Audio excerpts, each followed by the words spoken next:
How to make everyone can see your last scene on WhatsApp. Hello guys, in today's video I'm gonna show you how to make everyone can see your last scene on WhatsApp. First thing, go to WhatsApp and here you will find these three points in the top corner.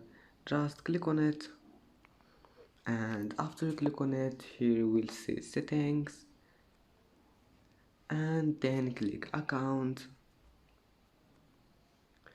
And now here you find privacy, and here all you need to do is just click last scene and select everyone, and then just click done.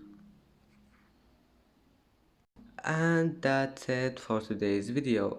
If you like this video, don't forget like and subscribe, and thank you for watching this video until the end. And now see you in the next video.